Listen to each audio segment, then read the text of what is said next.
बहुत बड़ा बयान रिलीज कर दिया है। तुर्की ने बोला ईरान के खिलाफ एयर स्पेस इस्तेमाल नहीं होने देंगे।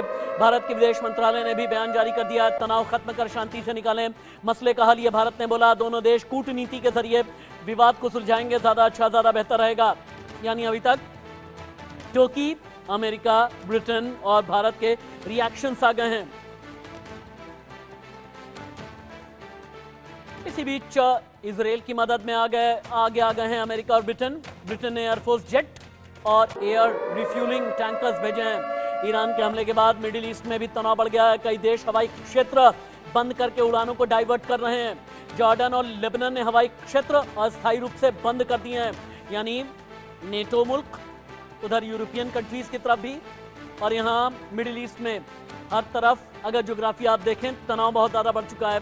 चलते हैं सीधे ग्रुप कैप्टन वीएन झा।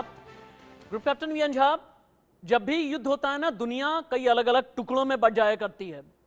दो अलग अलग फैक्शन हो जाते हैं, 3 फैक्शन 4 फैक्शन हो जाता है।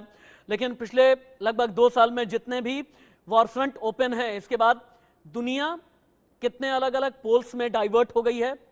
इन पोल्स के हिसाब से भारत कहां है? भारत की डिप्लोमेसी क्या होनी चाहिए? देखिए, अभी जो ये फिलहाल जो एस्केलेशन चल रहा है या जो गाजा में चल रहा है, इसमें भारत डायरेक्ट स्टेक्स होल्डर नहीं है। इनडायरेक्टली भारत का मानना है कि कोई भी ये अभी लड़ाई का समय नहीं है, युद्ध का समय नहीं है।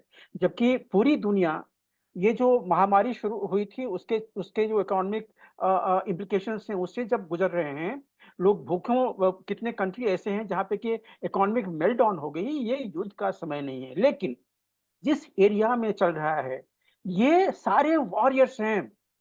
आप देखिए, इराक में कब से वहां पे युद्ध चल रहा है।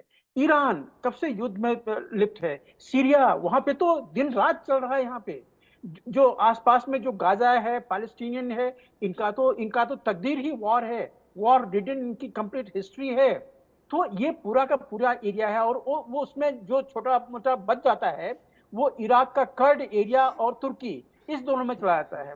तो ये पूरा का पूरा एरिया जो है, ये वॉर मार्ग है। मतलब ये यहाँ पे अशांति, चिर चिर प्रतिद्वंदी वो है कि यहाँ पे ये अशांत क्षेत्र है। तब कहते हैं ना कि अगर अशांत क्षेत्र में अगर एक भी किसी ने पत्थर फेंक दिया तो वहां पे बहुत सारा कुछ हो सकता है। यही वो क्षण है। ठीक है सर।